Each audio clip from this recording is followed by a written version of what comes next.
ಇದ್ರಾಗ ಮಗು ಬದುಕಿ ಉಳಿದಿದ್ದು ಆ ಏರಿಯಾದ ಮಹಿಮೆ ಅದು ಸಿದ್ಲಿಂಗ ಮಹಾರಾಜ ಮುತ್ತವ್ರದ್ದು ಲಚ್ಚಾಣ ಮುತ್ತವ್ರದ್ದು ಮಹಿಮೆನೇ ಇದು ಹಾಕೋದಲ್ಲ ಸರ್. ಚಿಕಿತ್ಸೆಗೆ ಮಗು ಭಾಳ ಒಳ್ಳೆಯದು ಚಕ್ಷಿತ್ತು. ನಾವು ಎಲ್ಲ ರೀತಿ ನೋಡಿದಾಗಲ್ಲಿ ಯಾವುದೇ ಫ್ರ್ಯಾಕ್ಚರ್ಸ್ ಇಲ್ಲ, ಮಗುವಿಗೆ ನಿಮೋನಿಯಾ ಸಿಮ್ಟಮ್ಸ್ ಯಾವುದೂ ಇರಲಿಲ್ಲ. ಮಗುವಿಗೆ ಬಂದು ಎಲ್ಲ ಔಷಧಿಗಳನ್ನು ನೀಡಲಾಯಿತು.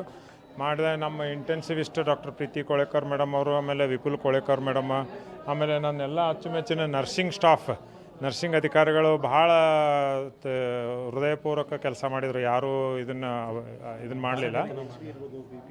ಆಮೇಲೆ ಮಗುವಿನ ನಾವು ಬಿ ಪಿ ನೋಡಿದ್ವಿ. ಇಲ್ಲಿ ಬರೀ ನೀವೆಲ್ಲರೂ ಮಗುವಿನ ಬಿ ಪಿ ನೋಡಿದೀವಿ, ಅದು ಕರೆಕ್ಟ್ ಇತ್ತು. ಹೈಪೋಗ್ಲೈಸೆಮಿಯಾ ಮತ್ತು ನಮ್ಮ ಮೆಡಿಕಲ್ ಭಾಷೆದಾಗ ಹೈಪೋವ್ಯಾಲೆಮಿಕ್ ಶಾಕ್ ಆ ಥರ ಯಾವುದೂ ಏನೂ ಆಗಿಲ್ಲ. ನಾವು ಇಲ್ಲಿ ಶುಗರ್ ಚೆಕ್ ಮಾಡಿದಾಗ 96 ಶುಗರ್ ಇತ್ತು. ಆಮೇಲೆ ನಾವು ಓರಲ್ ಫ್ಲೂಯಿಡ್ ಹಾಕಿ ಮಗುವಿಗೆ ತಾಯಿಗೆ ಎದೆ ಹಾಲಿಗೆ ಹಚ್ಚಿ ಹಾಲು ಕುಡಿಸಿ ಕಳಿಸ್ಕೊಟ್ಟೆವು. ಇಲ್ಲಿದಿಂದ ಮಗುಗೆ ಅವಶ್ಯಕತೆ ಯಾವುದೇ ಆದರೂ ಬೇಕಾದಂಥ ಅವಶ್ಯಕತೆ ಚಿಕಿತ್ಸೆ ಇದ್ದರೆ ಮಾತ್ರ ನಮಗೆ ಇದು ಅಲ್ಲಿ ಕಳಿಸುವಂಥ ವ್ಯವಸ್ಥೆ ಆಗಿ ಮಾಡೀವಿ ನಾವು ಅಷ್ಟೇ. ಅದರ್ವೈಸ್ ನಾವು ಇಲ್ಲಿಂದ ಕಳಿಸ್ಬೇಕಾದ್ರೆ ನಮ್ಮದು ಏನು ಗುರಿ ಅಂದ್ರೆ, ನಾವು ನಿನ್ನೆ 18 ತಾಸು ನಮ್ಮ ಸಿಬ್ಬಂದಿ ಎಲ್ಲ ಅದಕ್ಕೆ ತೊಂದರೆಗೊಳಪಟ್ಟಿದ್ರು.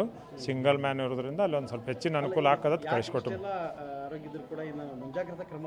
ಮುಂಜಾಗ್ರತಾ ಕ್ರಮವಾಗಿ ಕಳಿಸಿದ್ಕೊಂಡು CT ಸ್ಕ್ಯಾನ್ ಮಾಡೋದಾಗಲಿ, ಬ್ರೈನಿಗೆ ಎಡಿಮೆ ಅದು ಬಂದಿದ್ದು ಅಂಥ ಒಂದು ಸ್ವಲ್ಪ ಟೈಮ್ ಆದ್ಮ್ಯಾಗ ಗೊತ್ತಾಗ್ತಿರ್ತಾವೆ. ಅಂಥವು ಏನಾದ್ರು ಪ್ರಸಂಗ ಬಂದ್ರೆ ಅಲ್ಲಿ ತುರ್ತಾಗಿ ಚಿಕಿತ್ಸೆ ಇರ್ತದತ್ತೆ ಅನ್ನೋ ಒಂದು ವಿಷಯದಿಂದ ಮಾತ್ರ ಕಳಿಸ್ಕೊಟ್ಟಿತ್ತು.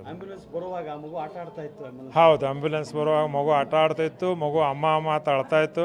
ಅದನ್ನು ನೋಡಿ ಇವತ್ತು ನಮ್ಮ ಆಸ್ಪತ್ರೆ ಸಿಬ್ಬಂದಿ ಎಲ್ಲರ ಕಣ್ಣಾಗೂ ನೀರು ಬಂದವು. ಇಂಥ ಹೃದಯ ಸ್ಪರ್ಶಿ ಕೆಲಸ ನಮ್ಮ ಆಸ್ಪತ್ರೆಗೆ ಇರೋಂಥ ಕಳಂಕನ್ನು ದೂರ ಮಾಡ್ತು ಅಂತ ಅನ್ಸ್ಕೊಳ್ತಾ ಇದ್ದೀನಿ ಸರ್. ನಾನು ಡಾಕ್ಟರ್ ಹಿರಣ್ಣ ಧಾರವಾಡಕರ್, ಮುಖ್ಯ ವೈದ್ಯಾಧಿಕಾರಿಗಳು, taluka general hospital, Indi. Thank you.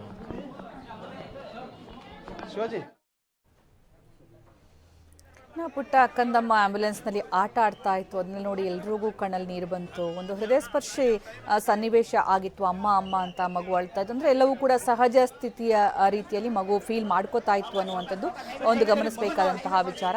ಯಾಕಂದರೆ ಇಲ್ಲಿ ಮಗು ಹೊರಗಡೆ ಬಂದ ಮೇಲೆ ಹೇಗಿರುತ್ತೆ ಅನ್ನುವಂಥ ದೊಡ್ಡ ಪ್ರಶ್ನೆ ಇತ್ತು, ದೊಡ್ಡ ಸವಾಲಿತ್ತು. ಯಾಕಂದರೆ 21 ಗಂಟೆಗಳ ಕಾಲ ಕೊಳವೆ ಬಾವಿಯಲ್ಲಿ ತಲೆ ಕೆಳಗಾಗಿ ಮಗು ಬಿದ್ದಿದ್ದು, ಕೈ ದೇಹಕ್ಕೆ ಅಂಟಿಕೊಂಡ ರೀತಿಯಲ್ಲಿ ಆಮ್ಲಜನಕದ ಪೂರೈಕೆ ಮಾಡಲಾಗ್ತಾ ಇದ್ರೂ ಕೂಡ ಬೆಳಕಿಲ್ಲ, ನೀರಿಲ್ಲ, ಆಹಾರ ಇಲ್ಲ.